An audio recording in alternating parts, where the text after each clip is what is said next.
Bueno, buenos días para mis queridos estudiantes del programa de Ingeniería Ambiental y Sanitaria del curso Biología 2. En este caso, pues tenemos un tema muy importante que tiene que ver con el metabolismo de las células vegetales y seguir con el tema de la fotosíntesis. Para este caso tenemos la fotorrespiración. Muy atentos para seguir con el tema. Bueno, aquí vamos a ver el concepto de lo que tiene que ver con la fotorrespiración y podríamos definirla como una ruta metabólica de las plantas encargada del procesamiento del 2,fosfoglicolato hasta 3,fosfoglicerato. Dice que hay una recuperación bastante de carbono y este proceso prácticamente ocurre en las células mesofílicas de las hojas de las plantas. Hay presencia de luz solar y hay una alta concentración de oxígeno y hay una baja concentración de CO2, o sea, de dióxido de carbono. Dice que se da principalmente en las plantas C3 y en las plantas C4 se da una menor proporción. Para llevar a cabo este proceso se necesita una maquinaria enzimática y de tres organelas celulares. En este caso las tres organelas son el cloroplasto, el peroxisoma y la mitocondria. Entonces, para que lo tengan muy bien presente, estos tres organelos donde se lleva a cabo este proceso. Bueno, en esta imagen vamos a explicar principalmente las causas que conllevan a que se produzca la fotorrespiración. Acuérdense que esta ruta metabólica no es normal que se presente en la planta, ¿ya? Es un proceso anormal que se lleva, ¿ya? Pero ¿por qué se lleva este proceso anormal? Entonces, eso es lo que vamos a explicar aquí. Lo ideal es que la planta siga la ruta metabólica del ciclo de Calvin, donde produce sus propios carbohidratos, ya que son la fuente de energía en este caso de la planta. Pero ella deja de convertirse en el ciclo de Calvin para llevar el proceso de fotorrespiración, ya coge otra ruta, otro camino. Pero ese otro camino, ¿por qué se dan? Prácticamente por los ambientes calurosos que nosotros vemos, por los ambientes secos, por los suelos erosionados, ¿ya? Esto conlleva a un estrés hídrico de la planta y lo que hace es que se cierre el estoma. Acuérdense que el estoma es ese poro que se encuentra en la hoja de la planta que permite la entrada del CO2, ¿ya? Y además de permitir la entrada del CO2, él permite la salida del oxígeno, ¿ya? En este caso, como la célula, la planta, perdón, la hoja, lo que hace es cerrar el poro, entonces no permite la salida del oxígeno y no permite la entrada del CO2. Quiere decir que va a haber una alta concentración intracelular del oxígeno y va a haber poca concentración del CO2. Y acuérdense que para que se dé el ciclo de Calvin, pues debe de haber una alta concentración de CO2, no de oxígeno. ¿Ya? Entonces, por esto es que se da el proceso de fotorrespiración.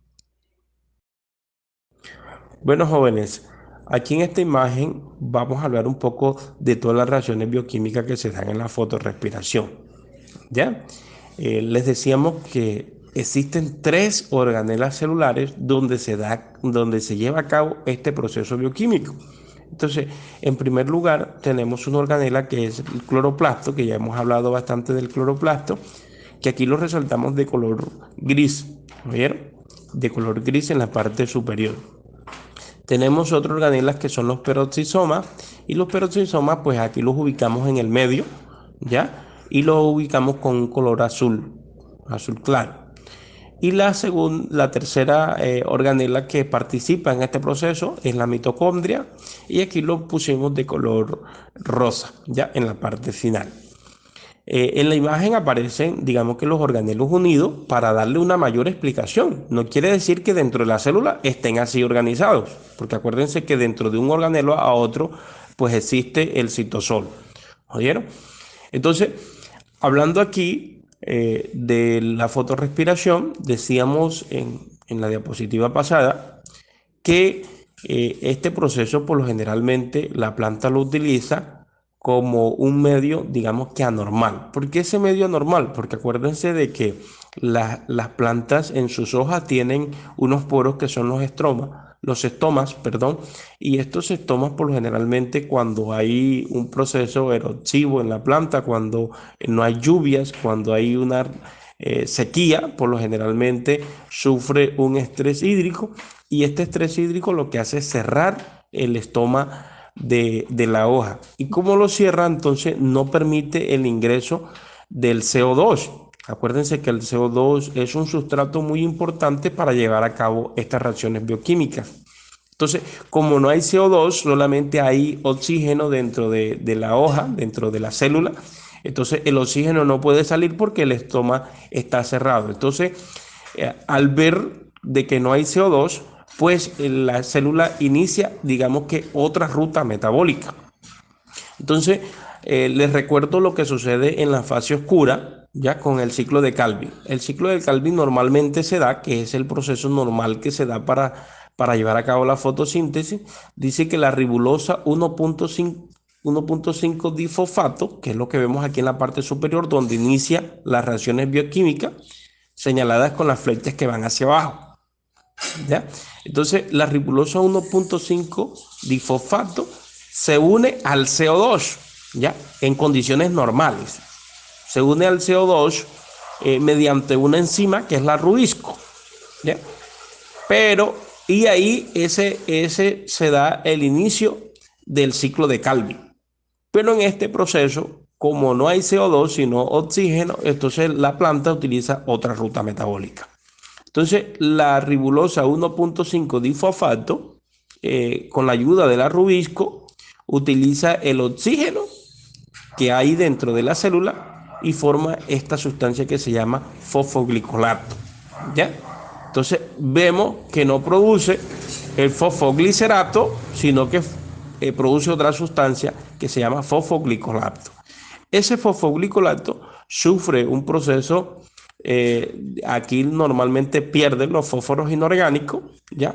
En presencia de agua y forma una sustancia que se llama glicolato. Esto se da, les recuerdo, en el cloroplasto de la célula. De ahí, ese glicolato viaja hacia el peroxisoma, ojo, hacia el peroxisoma y se une con otras moléculas de oxígeno, ¿ya? Para formar el glioxilato, ¿ya? Este glioxilato se produce, que es producido en el peroxisoma, mediante otras reacciones bioquímicas se produce en glicina. La glicina es un aminoácido por la función de los grupos aminos que tiene, ¿ya? Dentro de la glicina, dice que la glicina, mediante otras reacciones bioquímicas, se puede convertir en serina, ¿ya? En el mismo peroxisoma, pero ahí no vamos a hablar de eso, vamos a seguir la ruta que lleva. Entonces, la glicina es transportada hacia la mitocondria, ¿ya? Es transportada hacia la mitocondria y aquí la glicina pues sufre un proceso de transformación en serina mediante una enzima que se llama glicina descarboxilasa. Entonces, aquí hay una descarboxilación, porque vemos que se produce aquí en la parte final, vemos una molécula de CO2, o sea, de dióxido de carbono, ¿ya? Pero acuérdense que este dióxido de carbono se está produciendo en la mitocondria, y el dióxido de carbono que se produce en la mitocondria, por lo generalmente es eliminado, es desechado, ¿ya? También se produce una molécula de amoníaco, que es el que vemos aquí, NH3, ¿ya? Y hay una reducción del NAD, ¿ya? Que del NAD se reduce a NADH. Entonces, ese proceso de descarboxilación pues nos lleva a otro producto que es otro aminoácido, que es la serina. Y la serina, por lo generalmente que se da aquí en la mitocondria, viaja nuevamente al peroxisoma, ¿ya? En el peroxisoma, la serina sufre digamos que otras reacciones bioquímicas y se convierte en una sustancia que es el hidroxipiruvato. ¿Ya? El oxipiruvato, pues, es ya una sustancia con 3 carbonos, igual que la serina. Entonces, aquí vemos que hay una oxidación del NAD. Aquí vemos un proceso totalmente diferente. Hay una oxidación del NAD que se reduce a NAD. El hidroxipiruvato se convierte en glicerato, aquí mismo en el peroxisoma, y el piruvato, hidroxipiruvato en glicerato, y el glicerato pues viaja hasta el cloroplasto nuevamente, ¿ya? Ese glicerato, que es un compuesto orgánico de 3 carbonos, por lo generalmente utiliza energía, se utiliza el ATP, adenosín trifosfato, aquí hay 3 fosfatos, y por lo generalmente proporciona lo que llamamos un fósforo inorgánico.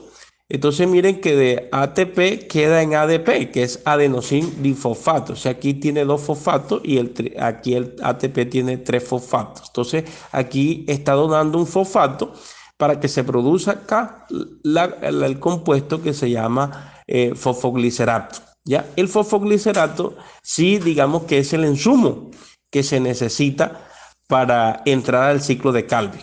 Entonces, aquí una vez producido esto dentro del cloroplasto, ahí inicia nuevamente el ciclo de Calvin, se le da el inicio del ciclo de Calvin.